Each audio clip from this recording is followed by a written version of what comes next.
Bueno, buenas tardes para toda la comunidad académica UPTCista y para todas las personas que tienen la oportunidad de acompañarnos en este espacio que se llama Conexión Contable. Esta serie de conferencias que ya hemos empezado hace algunos días y que van a continuar en este mismo horario y este mismo día. Y hoy contamos con la grata presencia del doctor Rodrigo Antonio Chávez da Silva. Me permito leer entonces una breve reseña acerca de lo que ha sido la vida del doctor Rodrigo Antonio.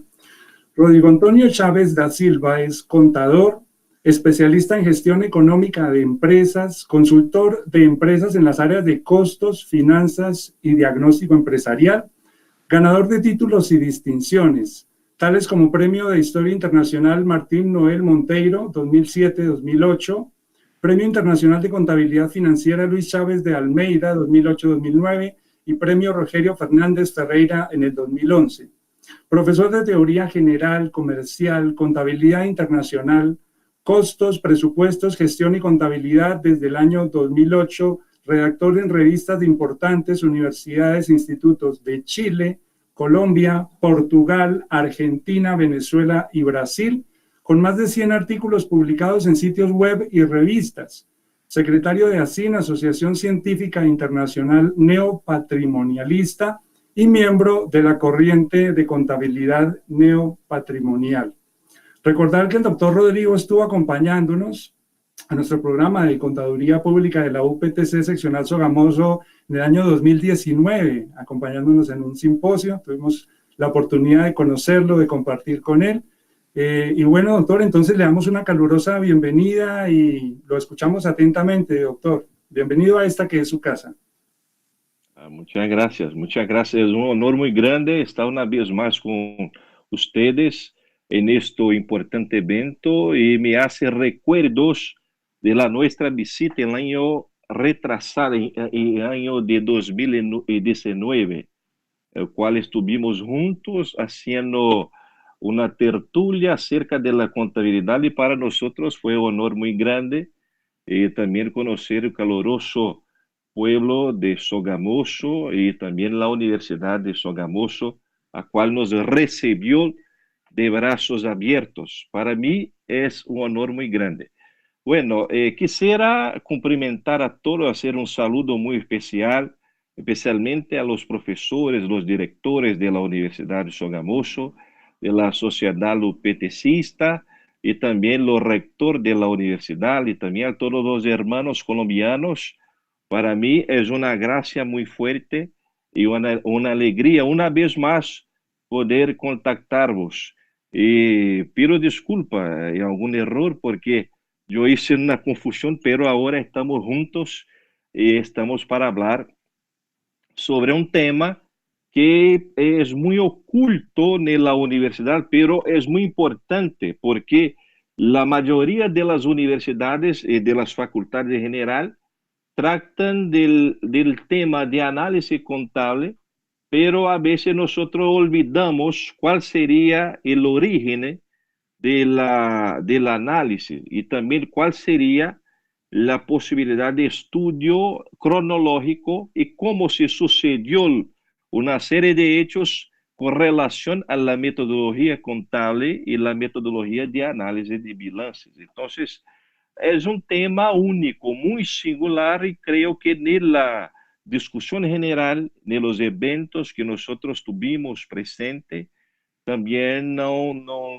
ha sido no ha tenido una observación que sea razonable. Entonces es necesario no solamente hacer esta discusión, como también es fundamental traerla adelante y también hacer tertulias y discusiones acerca de la historia del análisis contable. Creo que nosotros vamos quedarnos sorpresos con algunas informaciones, cómo que se formó y cómo también se estructuró el análisis de bilances. Podemos empezar entonces a nuestras diapositivas para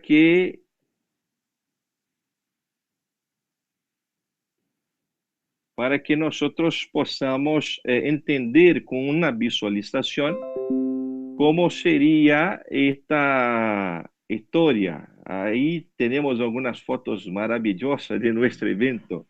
Extraño mucho esta fecha de 2019, a cual estuvimos juntos hablando de contabilidad y bienestar común o bien social, ¿sí? Bueno, entonces el tema que traigo a ustedes es la historia y análisis de los bilances, cómo sucedió los bilances y cómo también la historia, la cronología de esta metodología se ocurrió durante los tiempos, los siglos, y también durante algunas sociedades, algunas regiones y algunas culturas. Por ejemplo, nosotros vamos a observar, hacer una mirada que realmente en todos los pueblos, en todas las épocas, en todas las culturas, tuvimos un análisis contable y un análisis de balance, pero de una manera muy instintiva. Entonces voy a dividir nuestra ponencia en dos posiciones. Una con relación a la historia del análisis de los bilances. Cómo ocurrió y cómo estaba durante los siglos este estudio que siempre existió durante los pueblos, durante las eras y durante las regiones. Siempre existió hasta en los indígenas de Sudamérica. Ellos hacían el análisis de balance por medio de los quipos. Era un instrumento, un artefacto de análisis contable. Pero también al nuevo mundo que nosotros tuvimos en Europa, nosotros tenemos este conjunto de informaciones, hemos realmente una condición que prevaleció y hizo el desarrollo de la metodología de análisis de los bilances. Entonces, en dos partes fundamentales será nuestra exposición. Puede pasar, por favor. Primero quisiera decir lo que es el hombre. El hombre podríamos coger en Wayne Sombart o también coger en otros autores, ¿sí?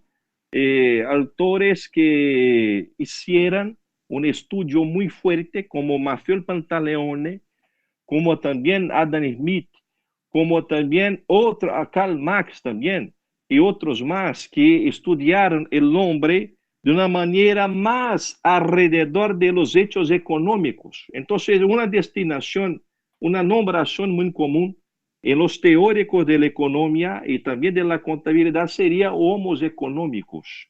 El hombre que por medio del instinto sabía hacer los bienes y también tener los bienes y administrarlo de acuerdo con la necesidad. Entonces, esto es un primer término que también ha conjugado con el término homos faber, o sea, el homos, hombre que fabrica alguna cosa, el hombre que produce, el hombre que tiene que hacer una producción para alimentar sus hijos, para alimentar su familia, para tener un producto de este trabajo. Entonces es otro término. Y con esto hemos en todos ellos dos términos, el homos ratio, el hombre de la razón, el hombre que sabría utilizar las cuentas, el hombre que tenía la capacidad de hacer el razonable, o sea, de razonar las cosas, de razonar los bienes, de hacerlos para la administración, de gerenciar los bienes, créditos, las deudas, el patrimonio disponible, el paterdominio, la riqueza que era pasada por las familias.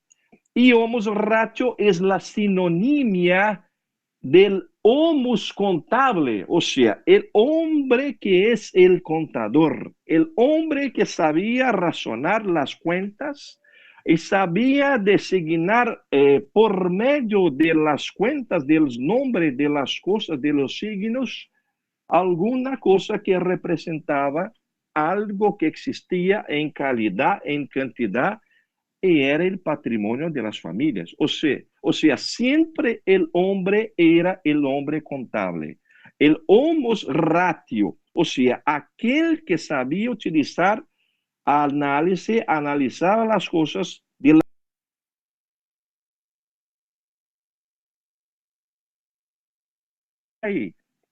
No hay una discusión acerca de decir que el hombre histórico no era el hombre contable. Siempre era y fuera el hombre que sabía razonar las cosas. Entonces, describía las cosas y así analizaba las mismas.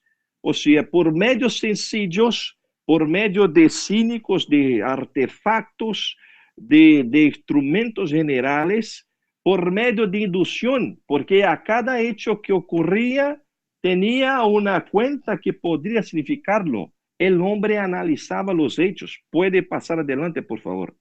El hombre sabía distinguir lo que sería un animal, por ejemplo, de una casa, de una cueva, de alguna cosa. Entonces, el análisis contable en un concepto general, en un concepto deductivo, en un primer concepto sería nada más, nada menos que una descripción de algo cuantitativo y cualitativo. O sea, cuando voy a coger en una revista, por aquí tenemos la revista italiana de contabilidad, de ragionería y economía general. Cuando voy a pensar lo que sería este objeto, como sería la capa, las páginas, la tinta, las letras, voy a decomponer el objeto para entender el todo. Entonces, el análisis nada más es que un conocimiento del todo de un complejo por medio de las partes, del estudio de las partes. Entonces, un juego, para conocer bien un juego, tengo que dividirlo en partes. Entonces, yo decompongo las partes. Por medio del estudio de las partes, un estudio inductivo, voy a conocer esto todo y así hacer una conclusión, un desenlace, lo que sería el todo. Entonces, esto es el concepto aristotélico y marciano del análisis. O sea, un estudio que primero está en la descripción cualitativa y cuantitativa de los elementos para después entender a cada fenómeno y de ahí desenlazar a una conclusión general. Hay que conocer el todo, pero yo no conozco el todo, que es un sumo genum. O sea, una cosa que tiene una complejidad muy fuerte. Entonces yo tengo que conocer las partes para así entender el todo. Esto es el conocimiento conceptual de lo que sería el análisis contable. Yo hago una decomposición y por medio de esta decomposición yo voy a conocer el complejo patrimonial. Entonces, para más allá de una sencilla descripción, el análisis contable era un estudio superior. Por eso que los autores argentinos, colombianos, de Uruguay, de Perú, de Guatemala y otros más, decían que la contabilidad superior sería la práctica del análisis contable. Porque así yo hago la ciencia en práctica, yo concreto la teoría haciendo los cálculos y voy a conocer el todo, que sería el objeto de la contabilidad, el patrimonio nacional. Puede pasar, por favor. Entonces, el análisis empieza con el hombre ratio, el hombre contable que hacía los dibujos de las cuevas y así contaba cuántos caballos, cuántas vacas, cuántas verduras, cuántas personas, cuántas cosechas, lo que tengo, lo que puedo, cómo estaría esta riqueza a mi disposición y cómo puedo dibujarla. Entonces, en esos dibujos hemos ya escritos de cuentas de cómo sería la administración de las cosas, especialmente de la creación de los animales. Entonces, el registro contable es la primera prueba de un análisis. O sea, tengo las cosas, tengo que hacer una descripción de las partes y así hago el registro para que se pueda saber lo que es el todo. Entonces, el registro contable es por sí mismo un elemento analítico, porque solo hago por medio de cada una singularidad de los fenómenos. Entonces, voy a contarlos aisladamente para después saber cuál es la riqueza individual, cuál es la riqueza haciendal, cuáles los bienes a disposición de mi familia, cuál es el patrimonio a la disposición de la comunidad y cómo puedo administrarlo para que se pueda satisfacer las necesidades humanas. Esto es el objetivo principal del análisis y el registro contable, como siempre existió, era también un elemento de análisis, pero en la condición de descripción de los hechos. Esta sería la condición principal. Puede pasar, por favor. En esto podemos tener muchas pruebas de lo que sería el análisis contable en una manera más instintiva. Los dibujos criptográficos son ejemplos clarísimos de una condición de registración, pero en una condición también de descripción, solo que es análisis contable.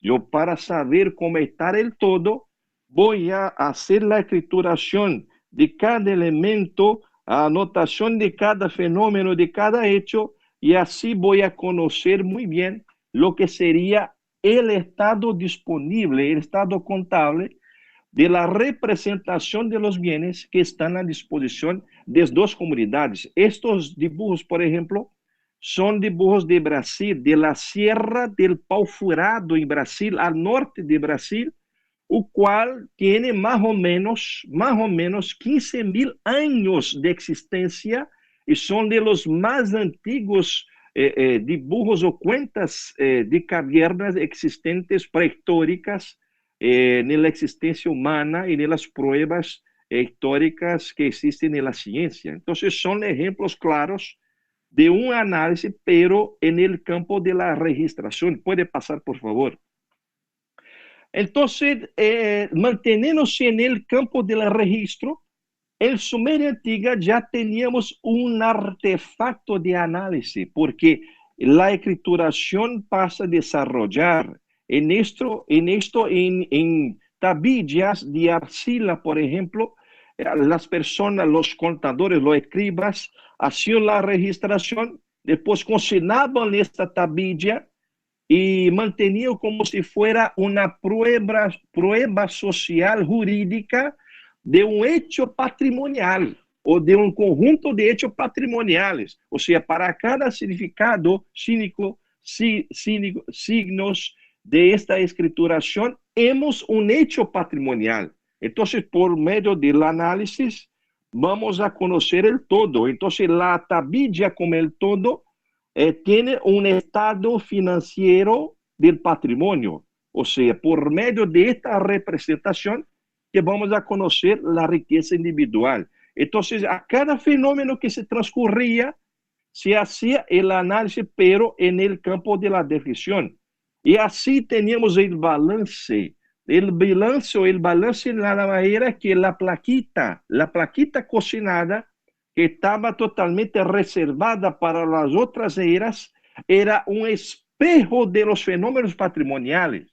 Y así, para nosotros entendemos el todo, bastaría nosotros mirarnos y leernos lo que era cada una de esta escritura, de estos registros, para conocer el todo y cómo sería también el estado de la cosecha, del patrimonio, así por delante. Puede pasar, por favor. En ejemplo concreto, hemos un balance de 2.500 años antes de Cristo.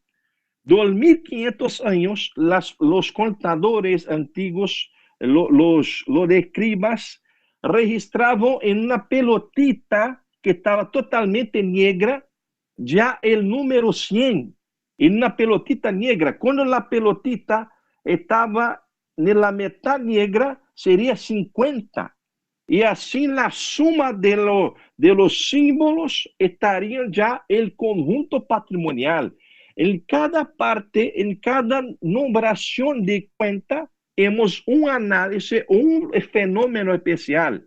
Y la suma hace en parte de la frente, parte de atrás, el balance de una riqueza individual.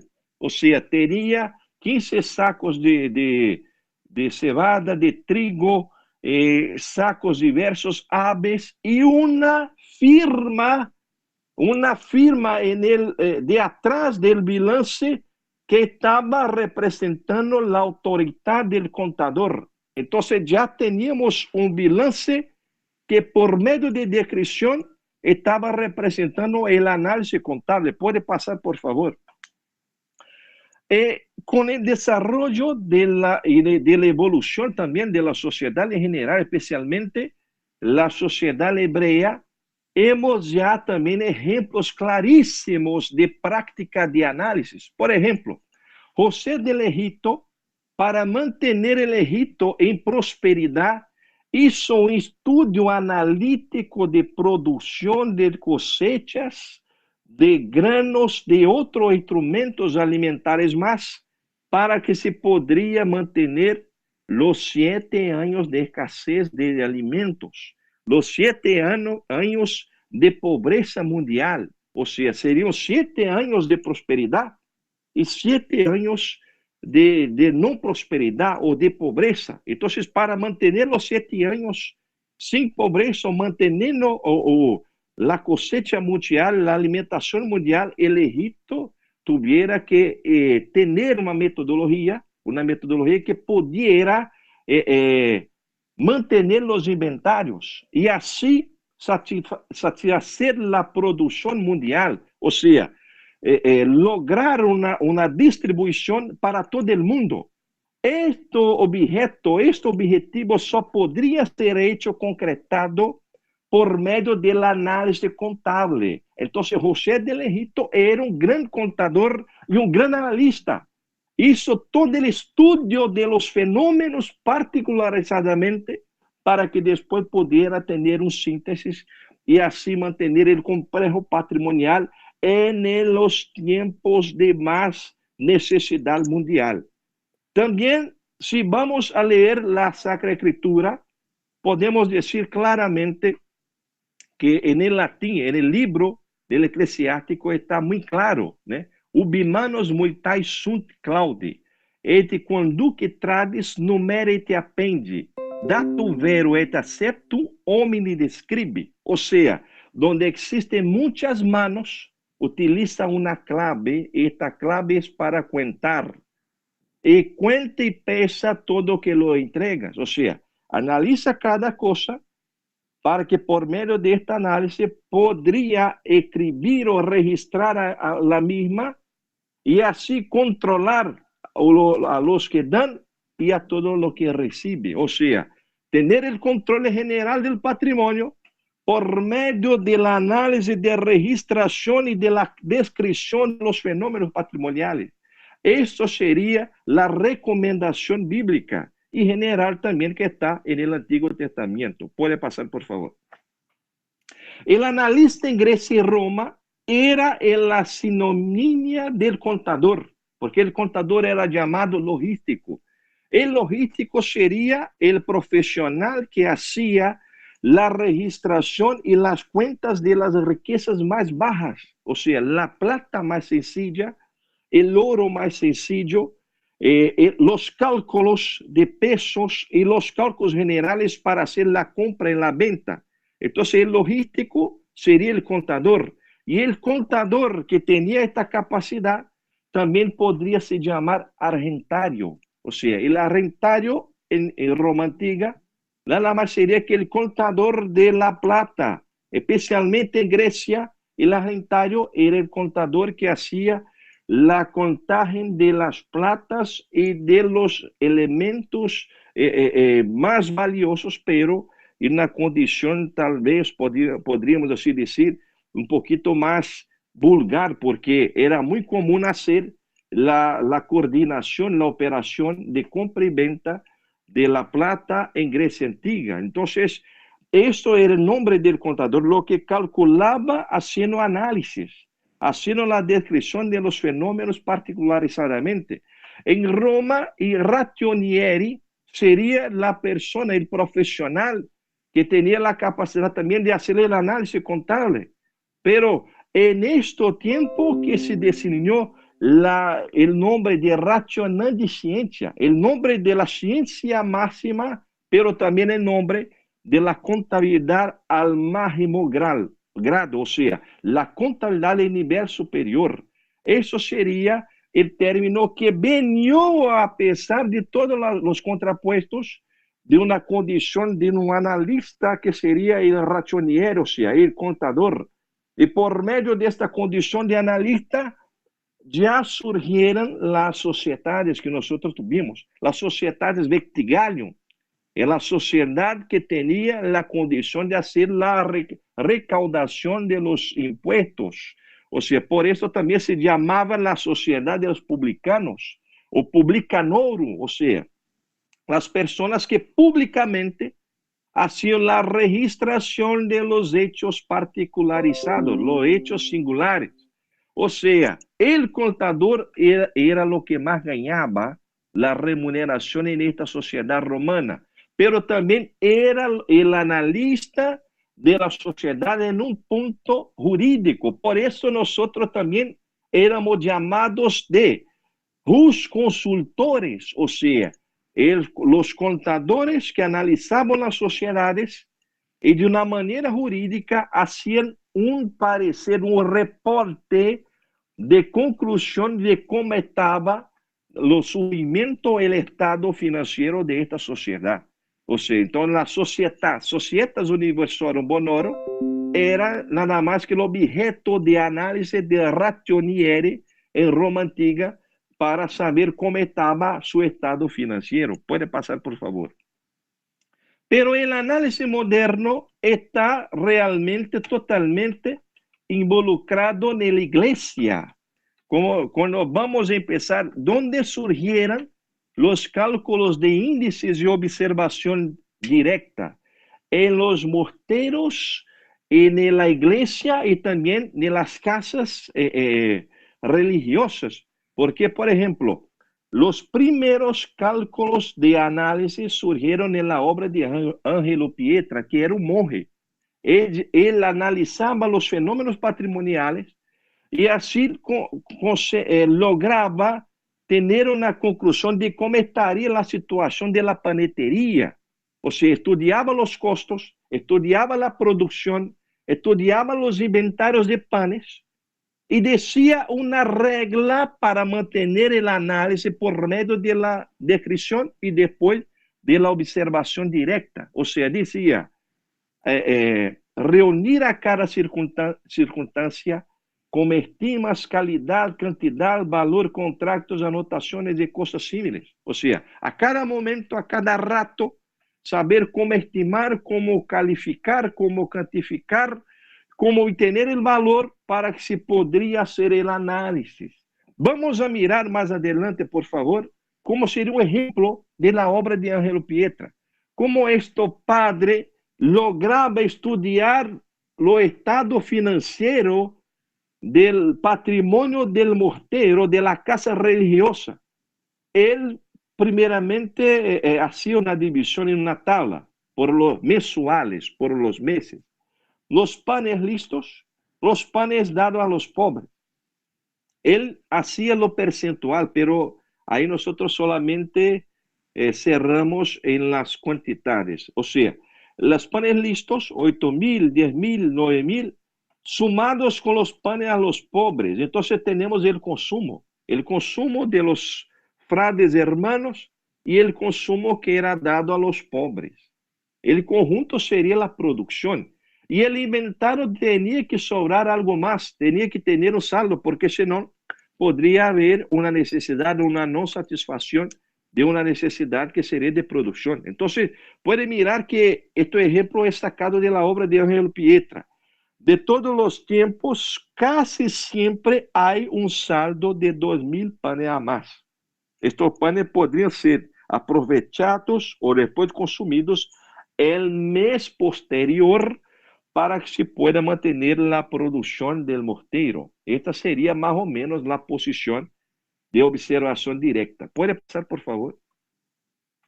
Solo que la historia moderna del análisis está especialmente en los Estados Unidos. Empieza con una necesidad contable, porque en 1840 ocurre la quiebra de la banca de los Estados Unidos. Entonces los americanos se preguntaron, ¿cómo nosotros vamos a impedir que se ocurra otras quiebras, otras falencias de las bancas o de las casas bancarias de nuestro país? Entonces, pensando mucho y haciendo la discusión, cuando vino 1895, nosotros comenzamos a tener algunas normas y reglas acerca del análisis de balance, primeramente por la Asociación de los Banqueros de New York. O sea, esta al fin del siglo XIX ya estaba normatizando que una empresa tenía que tener un reporte financiero con el activo y con el pasivo. Y en ese reporte, la condición del activo en relación al pasivo de deudas debería ser de 3.20, o sea, para cada una unidad de dinero que se debe, nuestro banco tenía que tener cerca de 3.20 para hacer el pago. Entonces sería una solvencia general. Y también otros economistas como William Rosendahl decía que el ideal del estudio de análisis sería 2,5 para 1, o sea, para cada una unidad de deuda, nuestra empresa o nuestro banco debía tener 2.5, dos unidades y media para hacer el pago de las deudas. Sería más o menos así que empezó las normas de análisis contable. Puede pasar, por favor. Y una secuencia muy fuerte que podríamos decir que empezaba con la era de oro, con Alexander Wall y también con Gregory Dunning, o cual ya escribieron un conjunto, un ensayo de análisis con 20 fórmulas más o menos, 20 cálculos, ratios para hacer el análisis contable. Ya desarrollaba en el primer decenio del siglo XX una condición para estudio de la solvibilidad. Las empresas en general, como la Cocktail Institute American, ya también hacían normatizaciones. El Grupo de Reservas Federales de los Estados Unidos también emitían boletines diciendo que había métodos aprobados para preparar los balances. Y así el análisis empieza a evolucionarse, pero con algunos dogmas como el 2 for 1, o sea, para cada una unidad de deuda tiene que existir 2 unidades para hacer el pago. En esta condición que el análisis contable pasa a tener la condición moderna, o sea, un fase o cual las normas, en conjunto con los ensayos experimentales, hacían el estudio general del análisis. Puede pasar, por favor. Podemos mirar que realmente hay un conjunto, había un conjunto de experimentaciones en aquella época. Los científicos reunían en años los estudios contables del análisis, los índices, de los ratios contables, por las empresas también, y el conjunto medio hacía el resultado del cociente o del ratio. Era más o menos así. Puede pasar, por favor. Nosotros miramos el estudio de Bliss, ahora el estudio de Folk. Por ejemplo, una empresa de cerveza, el ratio de liquidez o solvibilidad debería tener 2.05. O sea, para cada una unidad de deuda debería existir 2.05 para hacer el pago total de las deudas. Sería más o menos esta condición. Los científicos reunían las empresas, hacían los cálculos de análisis y hacer un síntesis que sería la conclusión de la experimentación. O sea, ¿cuál sería el número ideal de comportamiento de la solvibilidad de estas empresas? En ese sentido que nosotros teníamos estas tablas que ya demostraban la condición de los comportamientos financieros de las empresas. Puede pasar, por favor. En Italia, nosotros tuvimos una experimentación más doctrinal, especialmente con Alberto Ceccarelli. Alberto Ceccarelli era un experimentalista, un científico muy evolucionado y también una persona con una mente muy desarrollada, porque él ha creado una ley llamada económico-financiera, o sea, la condición de los resultados debe estar totalmente involucrada con la condición financiera, porque si tengo un inventario, él va a hacer una venta, va a ser un resultado, pero también tiene que tener el flujo de caja. Sería más o menos esta posición en una experimentación que reunió más o menos 500 empresas en aquella época, que era prácticamente un evento muy memorable, porque reunir cuando no tenía la computadora cerca de 500 empresas era realmente un premio muy grande. El MASE ha sido el creador de la metodología, el primer creador de la metodología en Italia. O sea, él que hizo una obra solamente sobre análisis de los bilances, el MASE. Y así después que producieran una doctrina general de análisis contable y ya desarrollada con basamiento también de los americanos, pero de una manera muy independiente, porque los italianos son muy nacionalistas y son también muy autónomos en relación a su costumbre de estudiar las ciencias. Puede pasar, por favor. En Brasil tuvimos ya experimentos muy nuevos y también muchas novedades, porque los brasileños escribieron acerca del análisis contable, pero en una condición que podemos decir muy especial, muy singularizada, porque estudiaban y hacían proposiciones acerca del comportamiento patrimonial, como Frederico Hermann Jr. decía, los componentes patrimoniales se sujetan a las relaciones de interdependencias venidas de la producción y formación de los resultados. Quien lee la obra de Frederico Hermann Jr. tiene un ejemplar muy amplio de todo un conjunto de estudios patrimoniales que hoy casi no existen en la literatura normal. Francisco Daura también decía, la establecida las premisas, cumple saber cuáles son las proporciones entre los disponibles y el movimiento de los negocios, o sea, las ventas, entre las proporciones del capital neto y los disponibles. Es una relación entre el capital propio y el capital de deudas. Entonces ya ha sido una axiomatización, una proposición, una sentencia acerca del comportamiento patrimonial.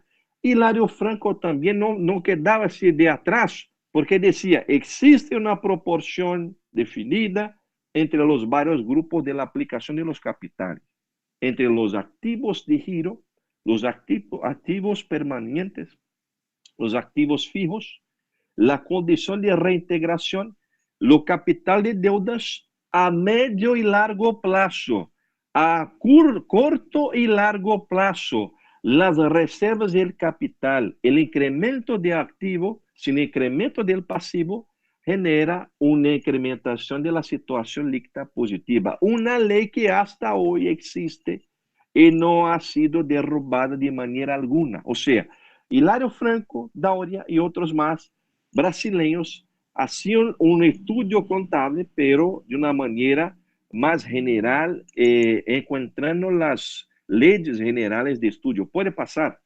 En Portugal también tuvimos muchos autores importantes, como Caetano Díaz, que separaba el análisis contable en el aspecto de la calidad y de la cantidad. El bilancio cerrado tiene una cantidad, pero el estado patrimonial puede no tener una calidad. O sea, el estado patrimonial puede tener muchas enfermedades financieras y mismo así el balance puede cerrarse normalmente. El estudio financiero tiene una celeridad, una dinámica, o sea, una velocidad entre los préstamos y los recibos. Esta era la tesis del profesor Carlos Melo. Y también el análisis estaría muy en conjunto con la auditoría y la pericia judicial, las peritajes. Esta también era la conclusión del Martino L. Monteiro. Entonces, el análisis contable ya había tenido una doctrina en Portugal. Puede pasar, por favor. Entonces, lo que sería el análisis moderno? El análisis moderno sería nada más, nada menos que una conjunción de los principales métodos de estudio del todo patrimonial por medio de una composición. Entonces, hemos en esta ventaja simplemente algunas condiciones generales de los estudios del análisis contable. Entonces, los más fundamentales y los que nosotros tenemos de la doctrina, o sea, los que fueron lanzados y considerados los mejores y los más importantes para el estudio de un análisis de balance. O sea, la observación directa, los coeficientes, que algunos llaman de análisis vertical, después análisis horizontal. Yo no me gusta utilizar esta definición porque es una definición más de la ingeniería, ¿sí? Porque vertical, horizontal es ingeniería, son los lados físicos. El nombre original es coeficiente y números índices. Coeficiente sería la posición de proporción de un elemento con el todo, y índice sería la condición de proporción al tiempo o al tiempo relativo o al tiempo absoluto. Esto es el concepto original. Nosotros vamos a coger en las obras originales de Vicente Más. Nosotros vamos a utilizar estos conceptos. Los ratios en lenguaje española, pero nosotros en Brasil, en portugués llamamos cocientes. Es el nombre original latino. De latín, cociente sería quociencia, o sea, la ciencia de aquello que está junto. Entonces sería una relación. Los matrices, o las matrices, que sería tipo un juego, muy parecido con un juego, el cual nosotros tenemos para cada un débito, un crédito y también para cada una cuenta de activo, una cuenta de pasivo, y nosotros podemos mirar el origen de cada uno de los valores. Es un método más difícil. Hoy, por los computadores, es tal vez más fácil, pero aún se considera muy difícil para hacer a mano. Y el método moderno de la identidad, que sería un conjunto de relaciones. Vamos a pasar adelante. La observación directa. Yo voy a mirar los valores superficiales para el conocimiento del balance. Entonces tengo el activo fijo que se mantiene al mismo sector de valor 200.000 y después termina 200.000. Activo circulante 800.000 se queda para 710.000. Deudas a corto plazo 500.000 sube para 670.000. Lucro 200.000 cale para 120.000. O sea, solamente miro y leo la condición numérica de la tabla. Con esta situación yo sé que el activo circulante o corriente cayó, el activo fijo se mantenió, las deudas subieran y los lucros cayeran. O sea, yo tengo una noción general, pero no puedo hacer una conclusión muy segura de lo que se pasa en los fenómenos patrimoniales. Entonces voy a profundizar más este análisis por medio de un otro método. Vamos adelante. Voy a utilizar los coeficientes, que son las proporciones de un elemento en relación al otro.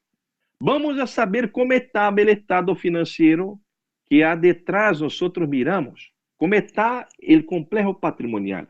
Entonces, los coeficientes nos permiten saber las cantidades percentuales que están dispuestas en el grupo. Por ejemplo, yo cojo a mi peso con relación a los pesos de los profesores. Yo tengo 95 kilos, entonces en relación al todo, ¿cuánto que representa? ¿50%? ¿30%? Yo no sé. Entonces, sería más o menos esta la disposición de este método. Entonces, si voy a mirar la inversión de renta, por ejemplo, de 20% subió para 30%. La inmovilización técnica subió de 50 para 60%. Tenemos la depreciación que también se incrementó. Los intangibles cayeron y los costos plurianuales cayeron. Entonces yo ya lo sé que hay mucha inmovilización, hay alguna parte de inversión de intangible, mucho menos, y una condición razonable de costo plurianual. Entonces ya puedo leer el balance de una manera más profundizada. Puede pasar, por favor. Ahora voy a tener el número índice. Voy a comparar primeramente el activo fijo y las deudas a corto plazo de una manera absoluta. O sea, yo cojo en un tiempo a 100% y miro para saber si ellos caen o suben. Yo miro, yo puedo concluir que el activo fijo no tiene incrementación. Las deudas a corto plazo ya subieron. Como tengo una inmovilización parada y una deuda a corto plazo que sube, entonces la empresa está endeudándose. Y voy a mirar la condición relativa de un periodo al otro, pero en una condición percentual. O sea, el lucro subió 40%, después cayó 25%, después subió 12, 33%, después cayó 29, 41%. O sea, la variación del lucro está cayendo. Yo tengo el activo fijo permanente y las deudas están subiendo. Entonces la empresa está en una condición de enfermedad financiera. ¿Cómo lo sé esto? Estoy concluyendo con relación a los cálculos. El activo circulante está cayendo.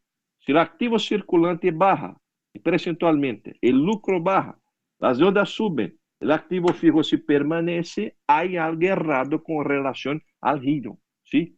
Puede pasar, por favor. Podría también hacer un estudio más profundizado por medio de la liquidez. O sea, yo cojo a un cálculo llamado ratio o cocientes.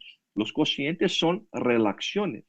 Entonces yo cojo una parte y voy a comparar con la analogía con la otra parte y de esto yo saco una conclusión. Entonces la liquidez común o solvibilidad, si yo voy a coger 800.000 con 500.000, tengo 1.60. O sea, para cada una unidad de deuda existe 1.60 para el pago.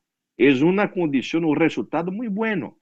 Pero si voy a comparar con el tiempo, esta empresa tiene 1.60, 1.25, ya cayó muy bien, 1.18, 1.06. Entonces, tengo primeramente lo percentual que mantiene un activo fijo parado, una deuda que se incrementa, un lucro que cae, un activo circulante que va a caer mucho más y la condición financiera está bajando, bajando, bajando. O sea, la empresa tiene una enfermedad general. Esto es muy mal para su situación. Puede pasar, por favor. Podría también utilizar las matrices, que serían tablas generales, para entender cómo lo suceden los fenómenos. Entonces, vamos a suponer, yo tengo un caja de 100.000 que se derivó de las deudas circulantes, un préstamo financiero. Un préstamo financiero generó el caja. Por eso yo hablo matriz, o sea, en una tabla general que puede me indicar dónde está el origen del hecho, ¿sí? El capital social generó el caja. Las reservas y lucros están en el caja. Los realizables a corto plazo y a largo plazo están en el capital social. O sea, el origen de estos realizables están en el capital social. El activo permanente está totalmente comprometido con las deudas circulantes. O sea, yo hice el activo permanente pero por medio de endeudamiento, que no es tan positivo. Sí, depende de la situación, pero en este caso podríamos desenlazar que es negativo. Y la deuda a corto plazo también generar más activo permanente. ¿Será que es bueno? Podría no ser cuando nosotros tenemos una solvibilidad muy baja. Y hago la suma para obtener el valor general del activo o pasivo. O sea, yo tengo más o menos de valores de activos y pasivos de 1 millón de unidades de dinero. Entonces, esta sería la matriz. Hoy es casi imposible hacer una matriz sin tener la computadora. La computadora que le indica a nosotros cómo estaría la situación de los valores. Sin la computadora es imposible hacer la mano. La registración de cada origen de los hechos, de los valores, es prácticamente inexequible. ¿Sí? Puede pasar, por favor. Y la condición moderna creada por el neopatrimonialismo, por el estudio neopatrimonial, o sea, el estudio de los balances generales, esta situación está totalmente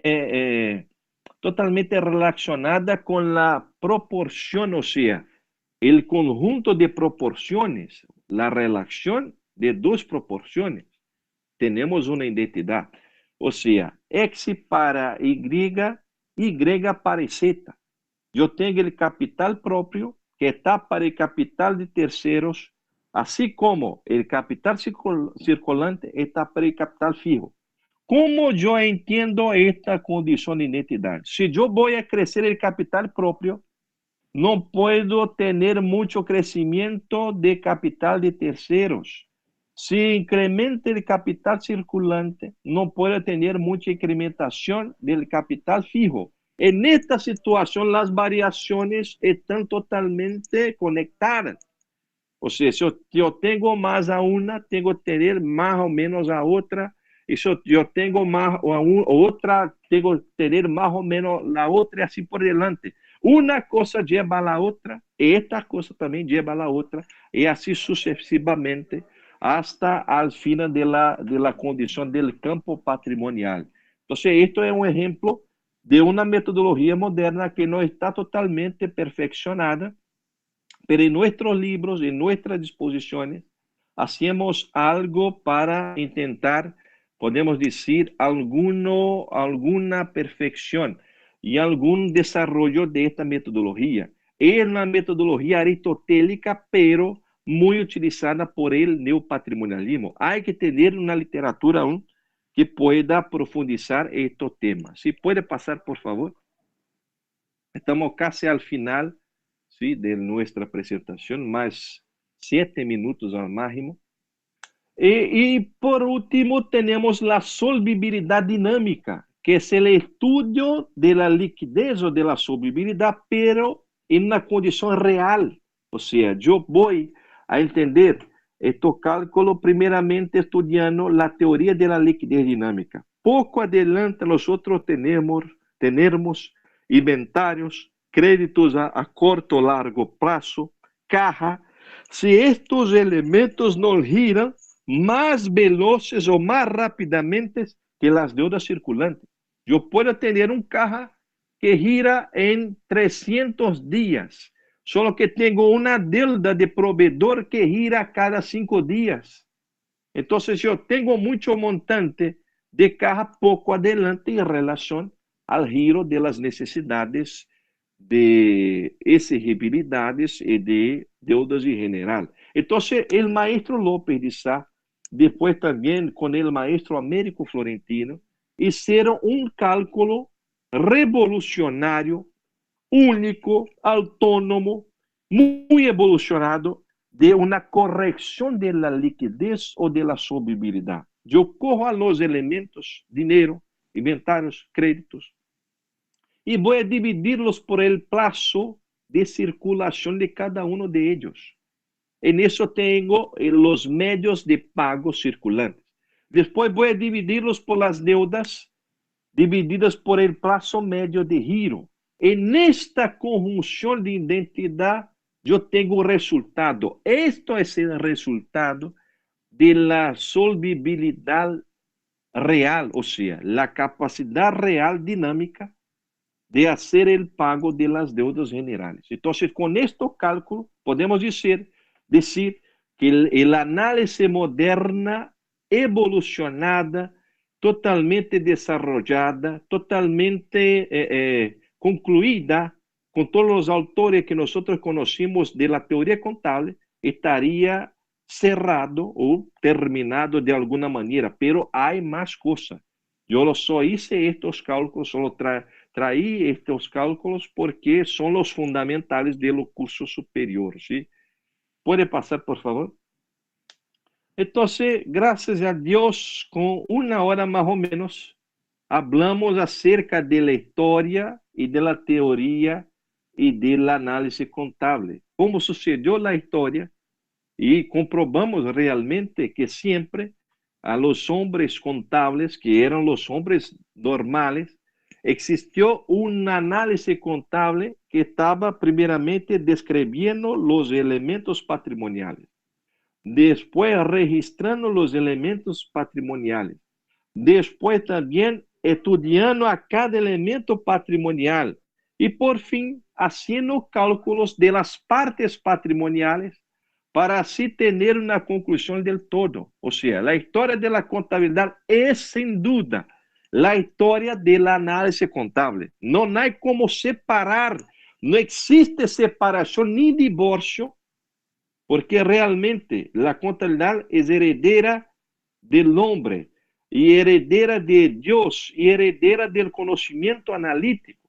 Entonces, siempre el hombre analítico, el rationiere, el hombre homus ratio, hizo un análisis sorprendente y chévere para los diagnósticos empresariales y haciendales, hasta llegar al punto máximo de la teoría contable, en el siglo XIX y siglo XX, o cual tuvimos los cálculos modernos de análisis y así las descubiertas de cómo explorar la situación financiera, los estados financieros, cómo estaría la situación patrimonial general y cómo estaría también el comportamiento patrimonial. Por esto que no hay como hacer una disjunción de la contabilidad superior de la contabilidad de análisis.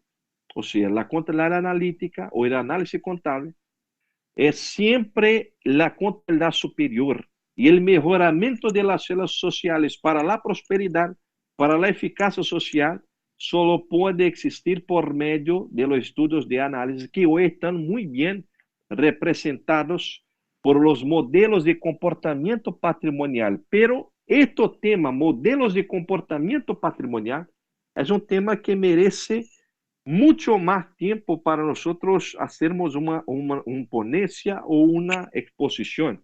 En realidad, parte más alta, más superior de la contabilidad superior hoy. O sea, es la parte más desarrollada y hay mucho que explorar de lo punto más alto del análisis contable. O sea, el estadio que está más avanzado de los estudios de la metodología del análisis contable. Que nosotros no vamos a hacer una conceptualización porque exige una contextualización mucho más amplia. ¿Puede pasar, por favor? Dejar mis contactos, mi correo y también mi página virtual para los que quieren hacer un contacto, una pregunta, alguna disposición. ¿Puede pasar, por favor? Esto es el cielo de Brasil, es el del mundo, también de Colombia. Pero por más inteligente que sea el hombre, nosotros no tenemos la capacidad de hacer una cosita muy parecida con esta. Mismo el análisis contable no se puede hacer una analogía con esta naturaleza, con este objeto que no es regalado por Dios. ¿Sí? ¿Puede pasar, por favor? Y agradezco mucho, pido perdón porque yo hice una confusión en el horario, pero estamos listos, gracias a Dios. todo ocurrió bien. Pido disculpa algún error que puede tener ocurrido, y a todos muchas gracias, y me quedo a disposición para las preguntas. Que Dios y la Nuestra Señora Aparecida de Brasil y del mundo bendiga a todos ustedes, y siempre recordando y haciendo el registro de la extrañez de nuestros amigos, contadores, profesores, colegas, alumnos de Sogamoso, de la UPTC, que llevo en mi corazón con mucha alegría y con mucha felicidad. Muchas gracias a todos.